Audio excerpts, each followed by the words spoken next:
Trump underperformed again. Biden overperformed again. The 538 poll of polls had Trump winning Michigan yesterday by 79 to 20 over Nikki Haley, a 59-point margin.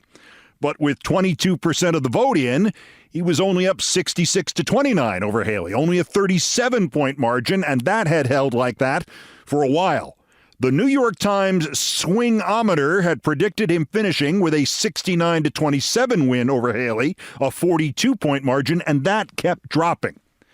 Ultimately, Trump is not likely to have underperformed as badly in Michigan yesterday as he did in South Carolina and as he did in New Hampshire, but he has underperformed again.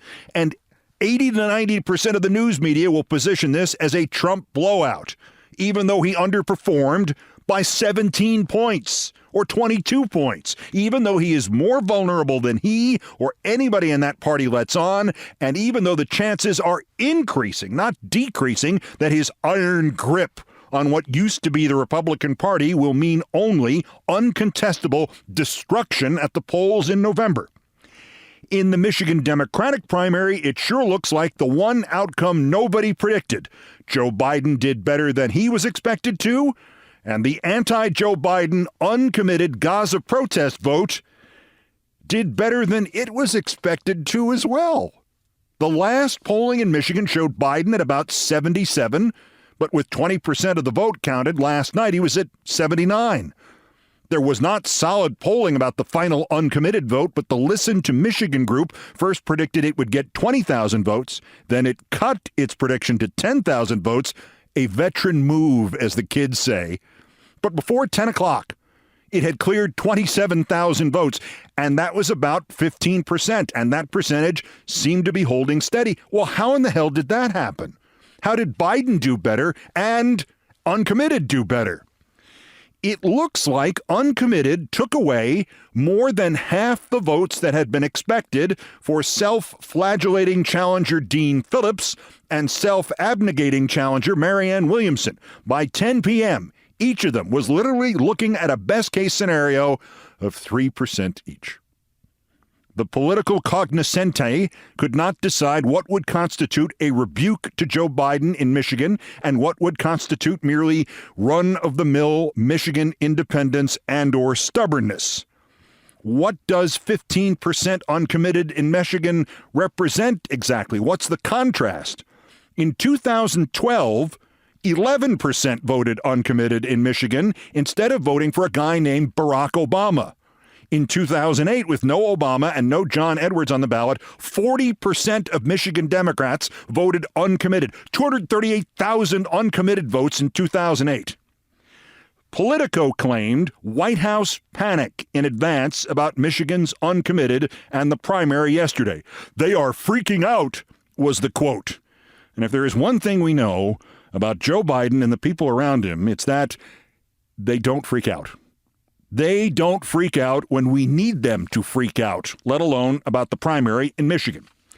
If this finishes somewhere around where it was at 10 p.m., Biden at 79, 77, 80, uncommitted at 15, 17, 14, Williamson and Phillips just auditing the course, it will be, at worst for Joe Biden, a gentle and respectful rebuke.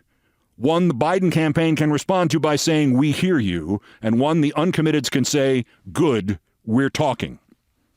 And, of course, one wonders again how Joe Biden just happened to let his expectation of a ceasefire coming in Gaza by next Monday just slip into a viral video after his appearance on a talk show the night before this Michigan primary with this uncommitted anti-Gaza protest vote, given he's so old and infirm and an albatross and a political liability.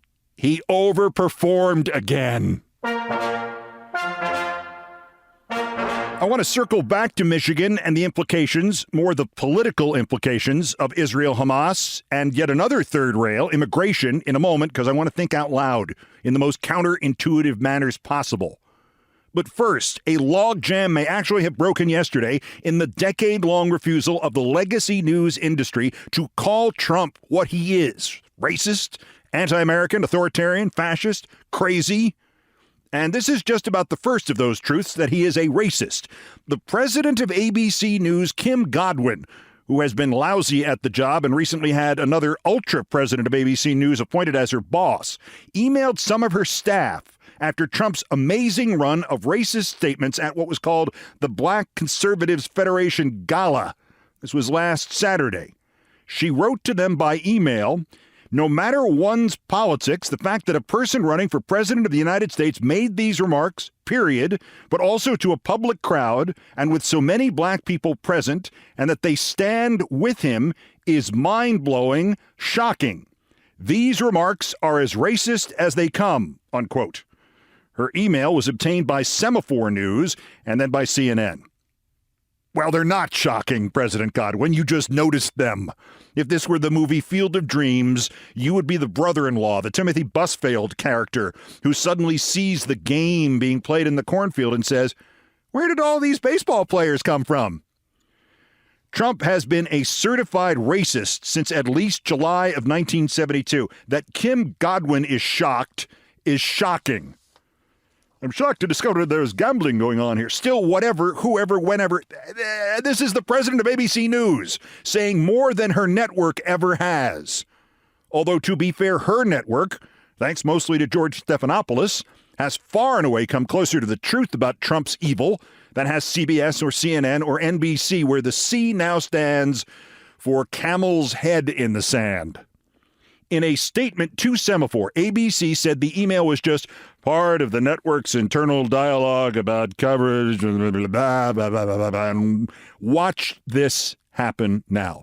The right-wing media eye of Sauron is being dragged into position and aimed at Kim Godwin and ABC and Disney as we speak.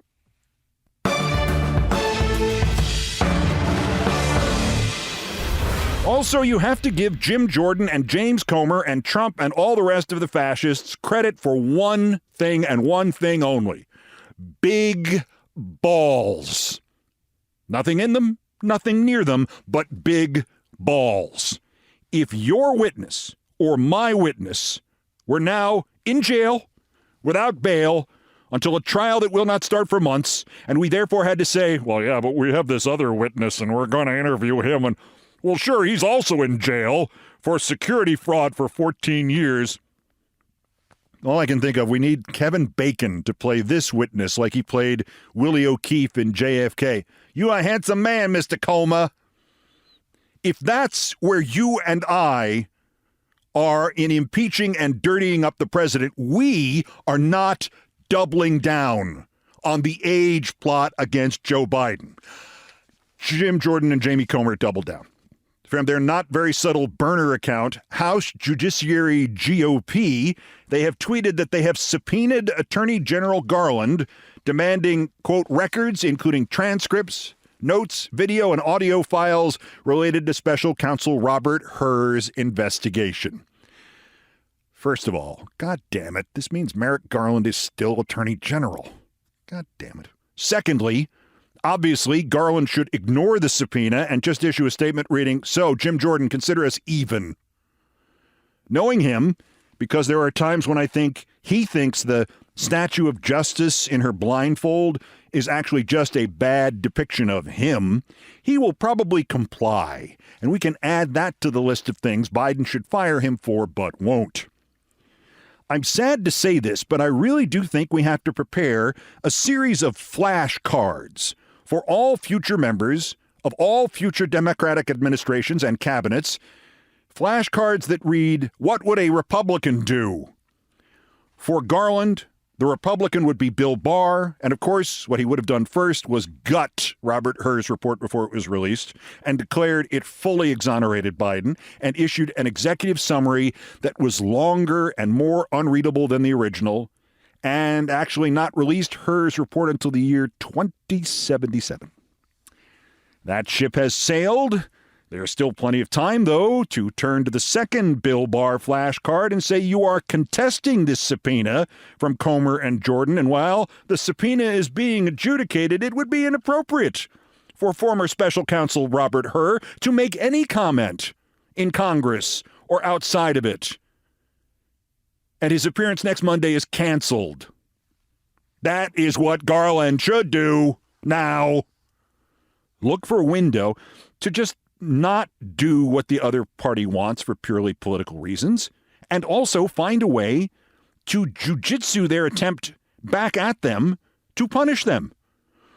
Sue to stop the subpoena for the Hur transcripts, notes, video, and audio files. Write something flowery about departmental privilege at justice and the sanctity of the legal system and playing out, and say under the circumstances Hur can't testify. Oops. I'm going to go out on a limb and say this is not what Merrick Garland is going to do. So, the Hur thing will keep the age plot against Joe Biden alive into next week, which is why I went in on Bob Costas and the others about age yesterday, and Garland will not do anything to stop it, and so it will carry on like a low-grade fever until perhaps Election Day, or if Trump's dementia crisis fully blossoms and Trump starts speaking in tongues, then things change. I mean, speaking in tongues all the time. Still, that the larger Republican plot against Joe Biden has been truly rocked and weakened by the arrest of Alexander Smirnov twice and the no bail is evidenced by the fact that even Trump whore Larry Kudlow, who transitioned seamlessly from drunken Trump director of the National Economic Council to drunken host of a show on Fox Business, even he asked Comer if the Smirnov arrest meant it really was true that the impeachment sham was over. Well, Comer saw that big old D.C. 5A Metro bus coming down the road towards L'Enfant Plaza and pounced. That's not true. Smirnov was a tip that we received from Chuck Grassley.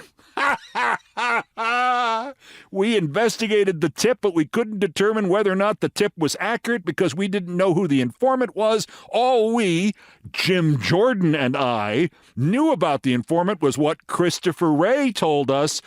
Honest, I ran out of gas. I had a flat tire. I didn't have enough money for cab fare. My tux didn't come back from the cleaners. An old friend came in from out of town. Someone stole my car. There was an earthquake, a terrible flood, locust. It wasn't my fault, I swear to God. I may have added something to that quote, but I did not add Comer throwing Grassley under the bus. Oh, no, it's all his fault over there, that old guy in the Senate.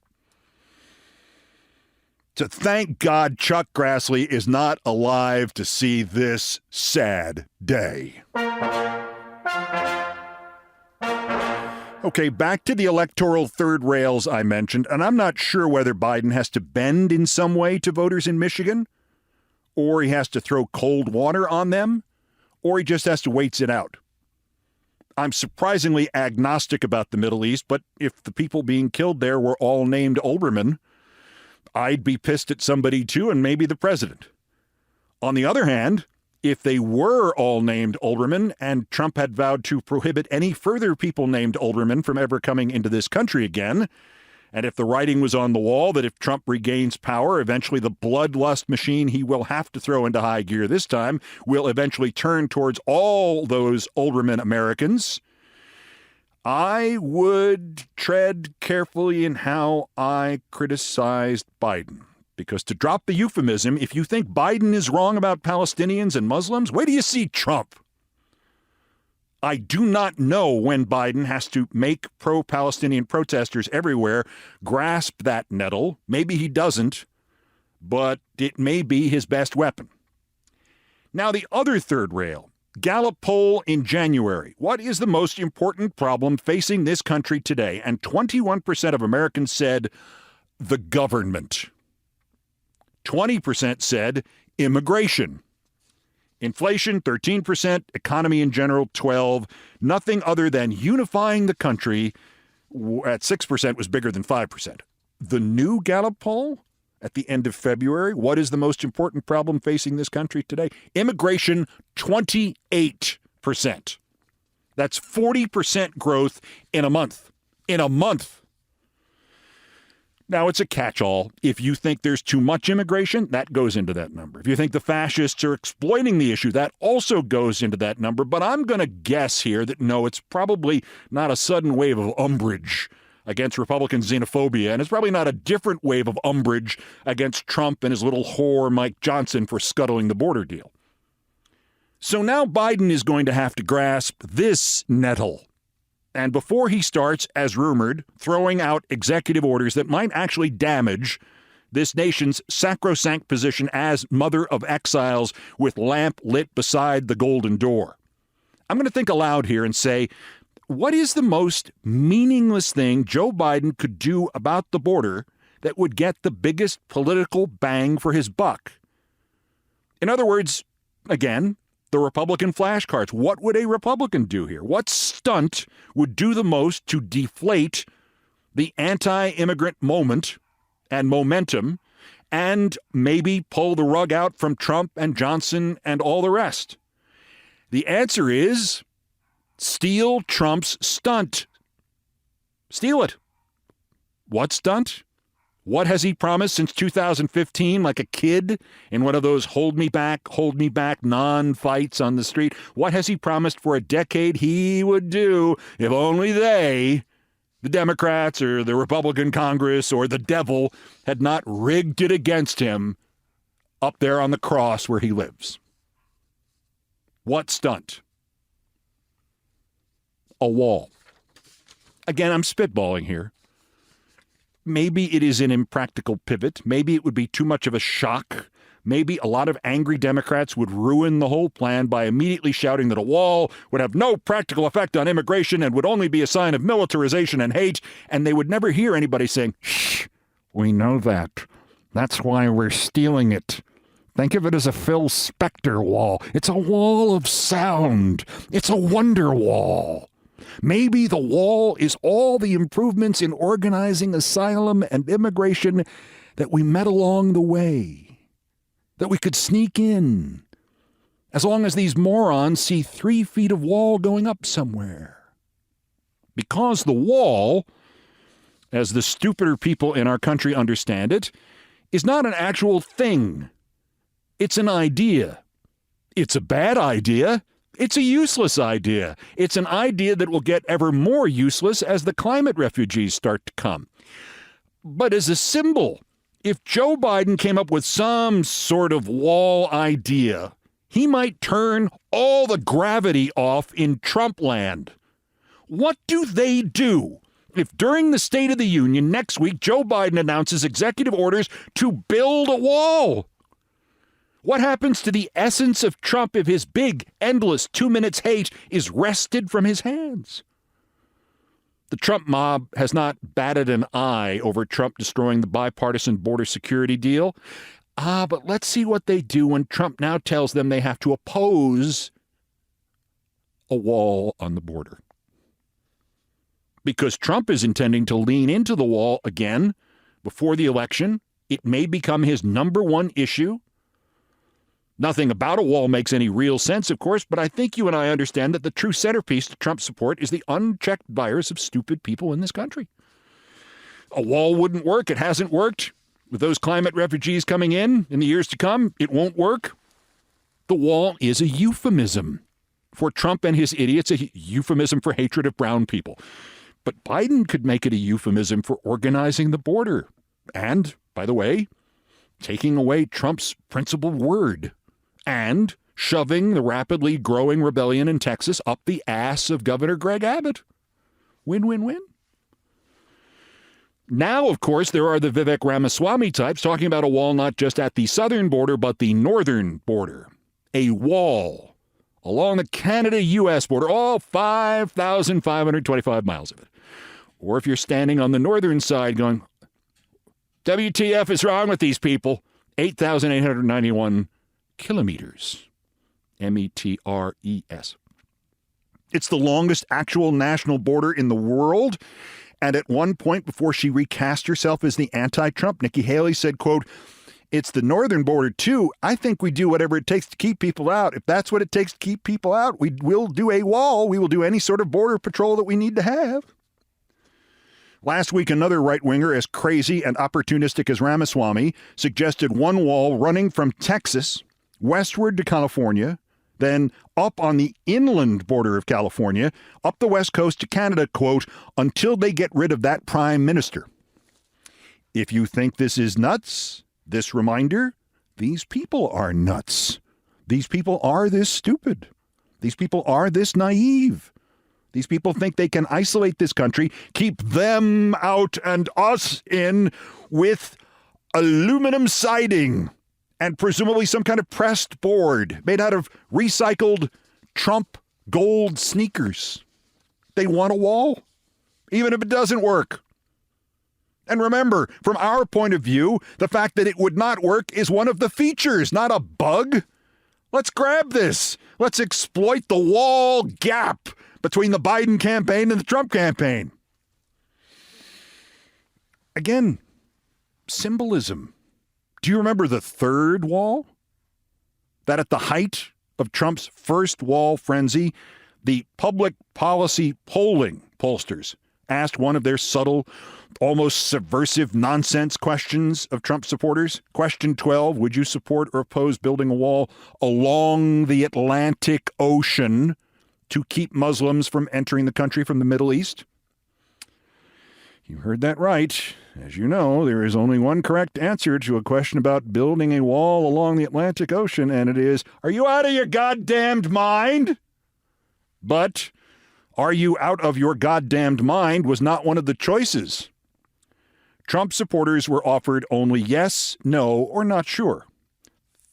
31% of them said yes. 31% of them said yes, they were in favor of an Atlantic wall to keep out the Muslims. 52% said no, they were not. 17% said not sure. So 48% yes or maybe.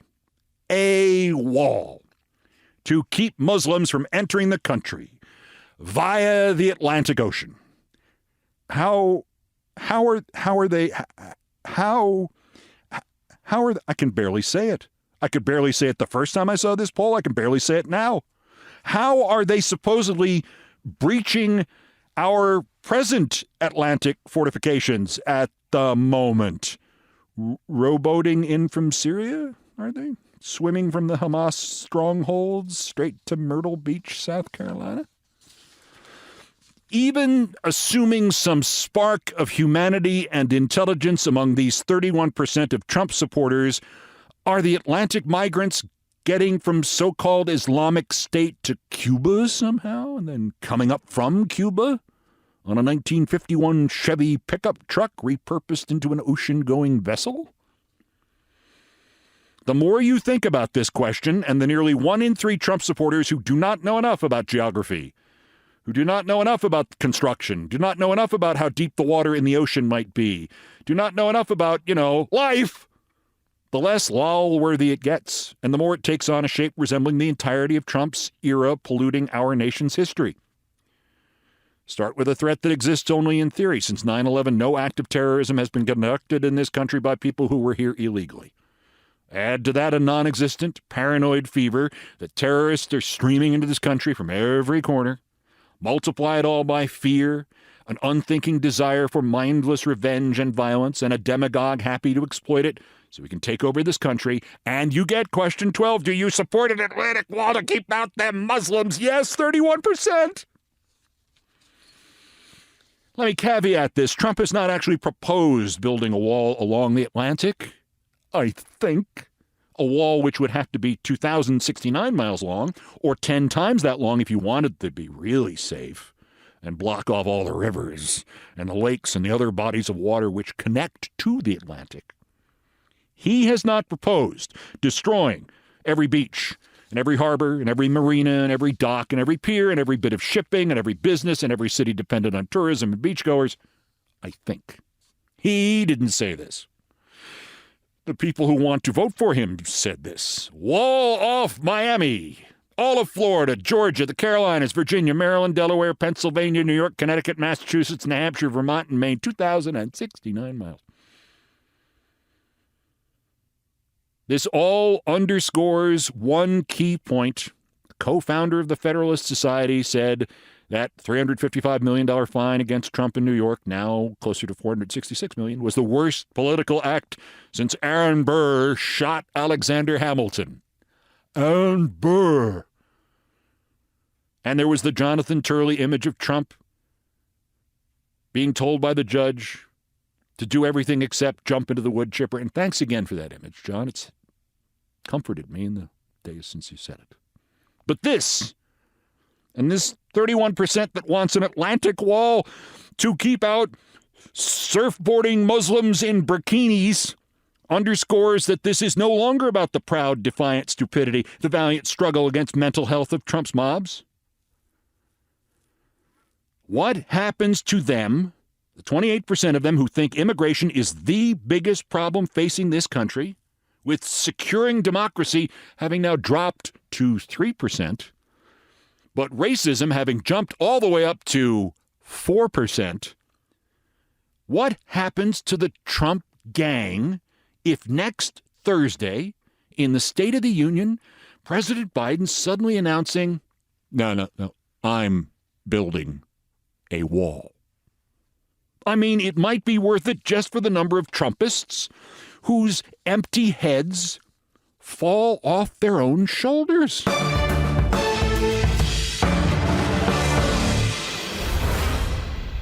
Well, when I said wall, I meant one that's 7.5 inches long. Also of interest here, they are still trying to scam Trump's cult into paying that fine, now at about $466 million, in a GoFundMe. But there has been a hidden revelation in there from the woman behind that GoFundMe for Trump, and don't look now, but the right may now be dealing with another one of those moms for that kind of liberty dealios. We're raising money for Trump. Me, my husband, and his other wives. That's next. This is Countdown. This is Countdown with Keith Olbermann.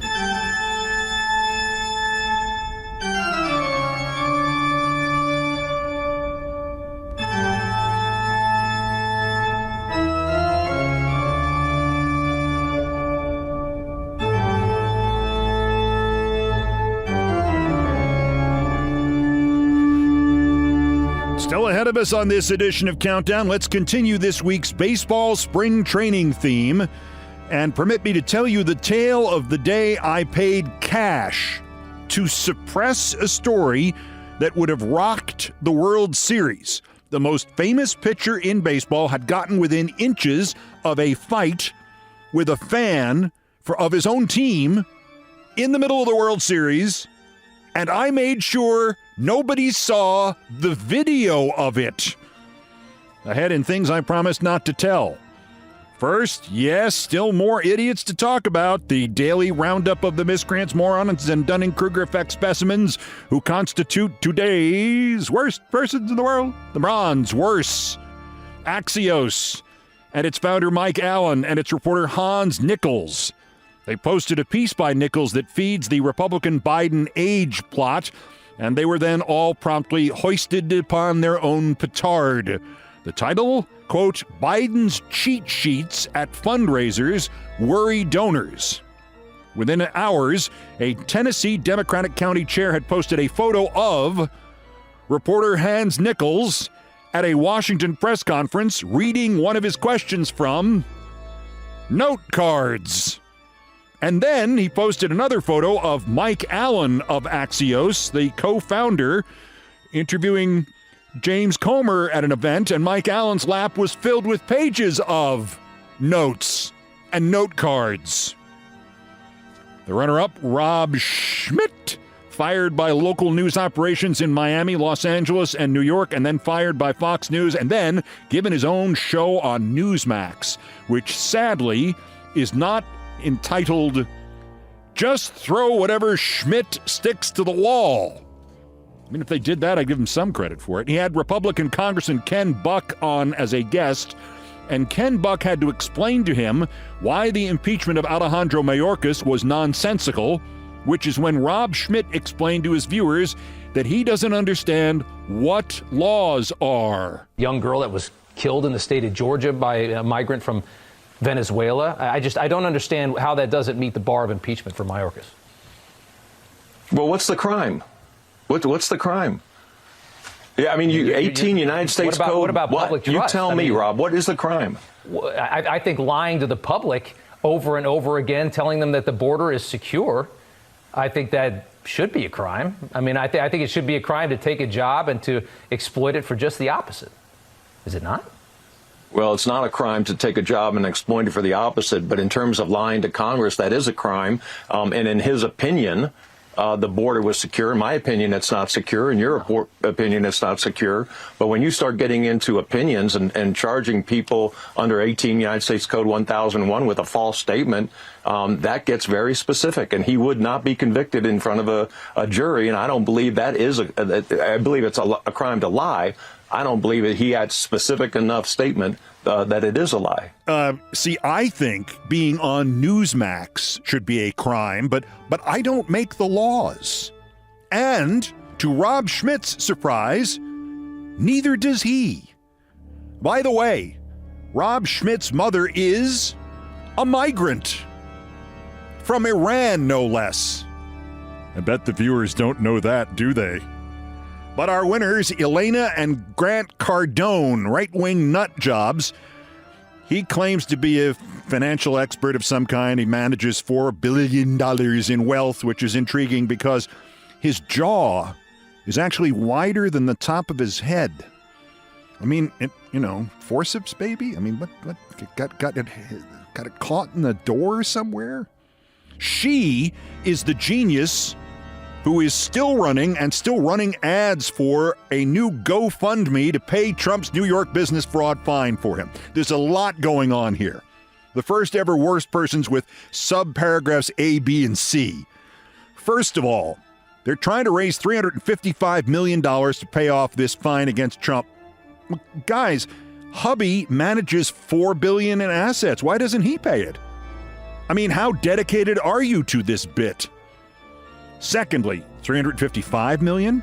The last official figure with interest of how much Trump now owes the state of New York pending the appeal, courtesy Attorney General Tish James and her calculator, was $464,805,336.70.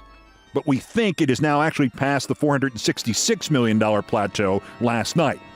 So you're just going to let Trump pay the $111 million in interest? That's not very sporting of you. And thirdly, the amount donated by the suckers so far is $1,269,000 after only 2 weeks. Only $353,731,000 short. At this rate, you'll get the whole amount in just 9 years and 37 days. 12 years if you cover the interest. But fourthly, an unexpected reveal from Mrs. Cardone here that I don't think Mr. Cardone wanted anybody to know, which I haven't seen reported anywhere. This is how she introduces the Trump fine GoFundMe to the gullible. Quote, "My name is Elena Cardone, and I am a wife of Grant Cardone, mother and ardent supporter of American values." A wife, did you say? Like one of several? Wow. It's one of those moms for liberty things, isn't it? Waka, waka, waka. Elena and Grant Cardone and her sister wives. Today's worst persons in the world.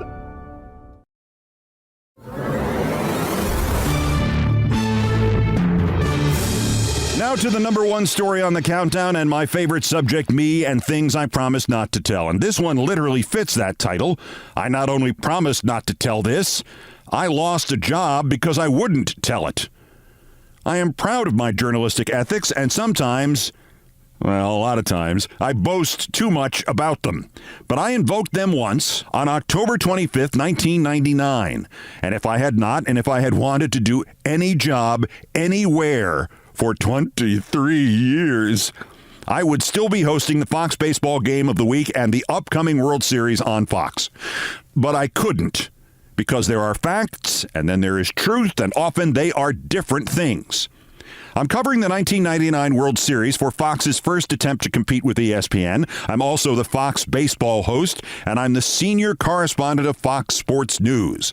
So we are going live from the field after each World Series game for like 2 hours. The Yankees froze the Braves in the first two games of that World Series in Atlanta, and then on the off day, the travel day, Monday morning, the 25th, the producers and crew flew out before sunrise to set up at Yankee Stadium, and the rest of us lazy, quote, talent, unquote, we flew out at midday. As we landed in New York, I got a call from the lead producer who said, don't go to the hotel first. Come right to the ballpark. Something amazing has just happened, and I need you to decide to do whatever we're going to do about it. So I go, and as the October sun is beginning to set over Yankee Stadium, I get this story. As the Yankee players have left the workout to go home and get a good night's sleep, maybe, before Game 3 the next day, Roger Clemens of the Yankees has gotten into an argument with a Yankees fan. At the old Yankee Stadium, players had to walk a very short gauntlet, maybe 100 feet, from the ballpark exit to the players' parking lot. In retrospect, this seems kind of crazy, but fans could wait behind police barricades and yell and cheer and seek autographs and start arguments. And as Roger Clemens steps out of the stadium, golf visor atop his head, his thoughts turning to his first World Series appearance in 13 years, his start in Game 4, which could very well be the game in which the Yankees would sweep the Braves and win the World Series, the climax of a long odyssey that has just brought him to New York that season, a fan starts screaming at him that he has no right to be there. If you wanted to come here, you could have come here in 96, but you didn't want to be here. For all I know, this is one of the guys who was yelling at Ted Cruz Sunday night at Yankee Stadium. Anyway, Roger Clemens is not Ted Cruz. He's 6'4", 205 then. He had a hair-trigger temper, and as we suspected then and heard later, was reportedly hopped up on steroids and amphetamines, at least on game days.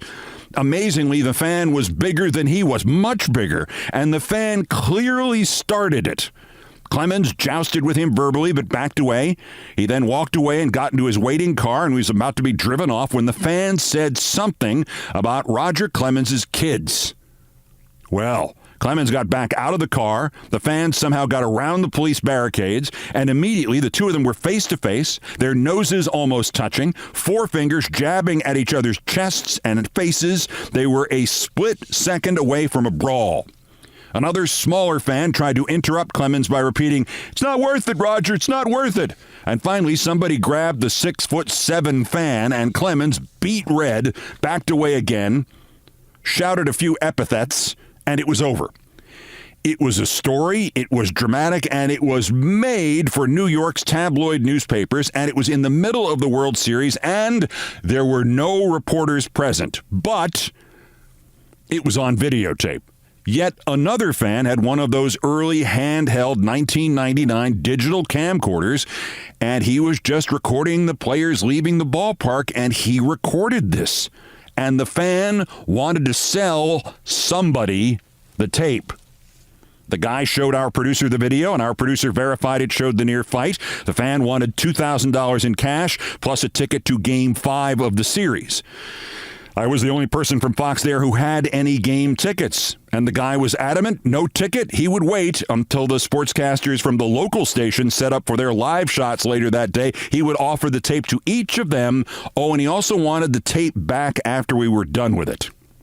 So I did not wait. I said, yes. Let me round up $2,000 in cash, in the Bronx, in the street outside the empty Yankee Stadium, in the dark. Give me the tape, I'll give you the money. Tomorrow we'll meet here at 4 p.m. and I'll give you the tape back and a ticket to Game 5. So now we have to get him the cash. Now, I grew up in that Yankee Stadium, and before then I grew up in the Bronx. I know where everything is. So I go to the hidden ATM behind home plate and I withdraw the maximum that machine will give me, $200. We're still a little short. I now go to every reporter and every producer Fox has at this World Series until I find 9 of them willing to do just what I did. I write them checks made out to cash for $200 each, and now I've got $2,000 in 20s in the Bronx, in the street outside empty Yankee Stadium, in the dark. It occurs to me as I'm giving the guy the money that legally I have bought the tape, not Fox, me. It's my money. Most importantly, it's my ticket. No deal without the ticket. So now that it's not being sold to anybody else, just me, the producer says, by the way, when the guy showed me the tape, it does not start at the beginning of the fight. And I say, uh-oh. And he says, yeah. And I say, we got to look at this before we feed it to headquarters in L.A., because the moment they get this tape, they're going to run it nonstop tonight and nonstop tomorrow and nonstop Wednesday. Plus, we are Fox. We own the New York Post. They will put color stills from this videotape on the front page and the back page and in a nice, colorful middle spread. This is when my phone rings. And it is my immediate boss. His name is Terenzio. And Terenzio never wanted to hire me, and I never wanted to work for him. And oh, by the way, he has not had a job in television that I've been able to find out about since. And he's heard that I have this tape, and he sees it as his ticket to success within Fox. And he's telling me about his plans to get it on Fox News and in the Post and worldwide through Rupert Murdoch. And I say, we don't even know what's on this tape yet, and our truck doesn't have anything to play it on. So we're going to have to go to an electronics store and buy a camcorder and figure this out. And this Terenzio interrupts me and starts swearing at me. Now, despite what is often written, I am not the caricature of the angry employee that my reputation might suggest to you, but if you swear at me, I'm not going to get more reasonable, am I? I'm going to get less reasonable. So it is at this point that I tell Terenzio that the owner of the tape is me, and I'm going to make these decisions, not him, and that I'm going to hang up now so I can go look at the tape first. My producer and I go to one of the 700 electronics stores along 7th Avenue in Midtown, the ones that have been holding going out of business sales continuously since the year 1980. I am not exaggerating. Every week or so, I pass the exact store where we bought that digital camcorder in 1999. The store is still there. The store's going out of business sale is also still there. We sit down at a nice restaurant, order a nice meal, and we look at the tape, and the video is amazingly well shot, but there is that one fatal problem. Our amateur videographer didn't miss the start of the confrontation between Clemens and the fan. He has hit record only as Clemens is getting back out of his car. You do not see the fan starting it, yelling at him. You do not see the fan threatening Clemens. You do not see the fan swearing at Clemens's kids. What you see, beautifully framed, by the way, against the setting sun of a late October evening, is Roger Clemens just getting out of a car without any visible provocation, going over and shoving his finger in the face of some random Yankee fan in a Yankees hat. Now, there are at least 40 moments in this video that could be turned into beautiful color photographs for the New York Post, and everything Clemens says to the fan is clearly audible, and so too is everything the fan says back. But anybody seeing that video, no matter how much preamble we could possibly give it, no matter how carefully we reconstructed how the fan started it, how he escalated it, how Clemens backed away, how the fan relit the fuse, how this was not Roger Clemens' fault, no matter how well we did that, if you saw this video, you would say, well, no, that's Roger Clemens' fault. It's human nature. With great disappointment, I said to my producer, damn it. Journalistically, we can't run this. We're hanging Clemens if we run this. This is like the only time in his life it hasn't been his fault. But this is not his fault. My producer let out a long sigh. Thank God you said that. I want to run it more than anything else in the world, but we can't. And I said there are facts, and then there is the truth. What we have on this tape is facts. What we do not have is truth, unfortunately. My phone rang. Now it was my boss's boss, Terenzio's boss. His name was Arthur Smith. He was a Canadian. He called people things like Schmendrick and Schmoo. I liked him a lot. Okay, Bubby, he says, what's going on? I explained to him, and he quickly said, you're right, but your boss wants me to get that tape from you or fire you or something.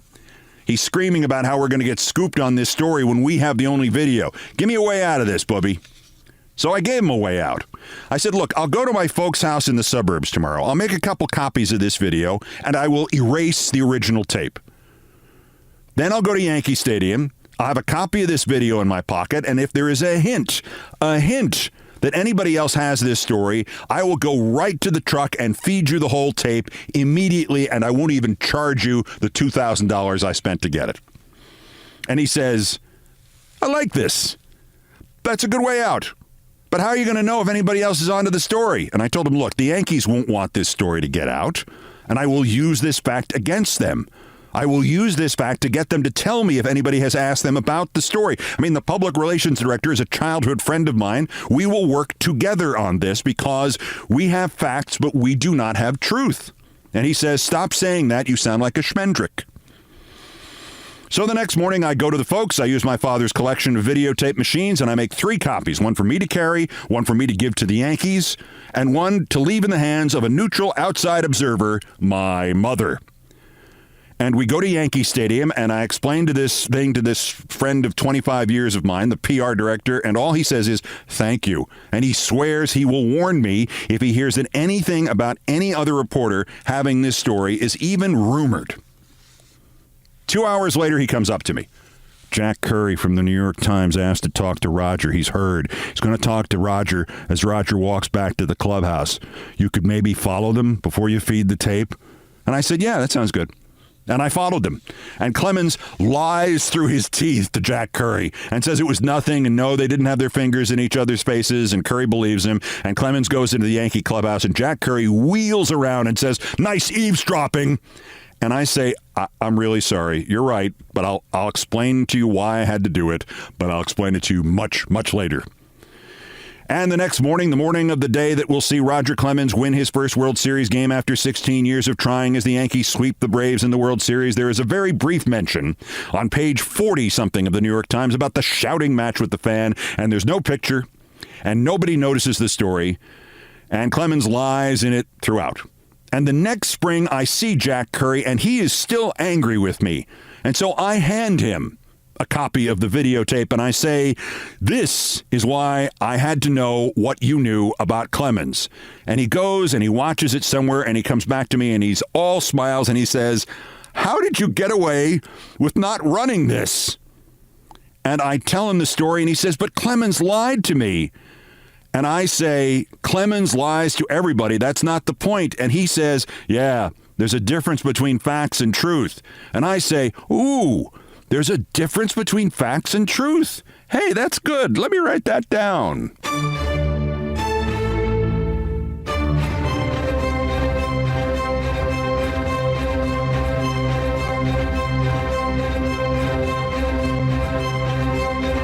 I've done all the damage I can do here. Thank you for listening. Countdown musical directors Brian Ray and John Philip Chanel arranged, produced, and performed most of our music. Mr. Ray on guitars, bass, and drums. Mr. Chanel handled orchestration and keyboards. Produced by TKO Brothers. Other music, including some of the Beethoven compositions, arranged and performed by the group No Horns Allowed. The sports music is the Olbermann theme from ESPN2, written by Mitch Warren Davis, courtesy of ESPN Inc. Our satirical and pithy musical comments are by Nancy Faust, the best baseball stadium organist ever. Our announcer today was my friend Jonathan Banks, and everything else was pretty much my fault. So that's Countdown for this, the 251st day until the 2024 United States presidential election, and the 1,149th day since Dementia J. Trump's first attempted coup against the democratically elected government of the United States. Use the 14th Amendment, the Insurrection Act, the justice system, the mental health system, the ballot box to stop him from doing it again while we still can. The next scheduled countdown is tomorrow, the special leap year edition.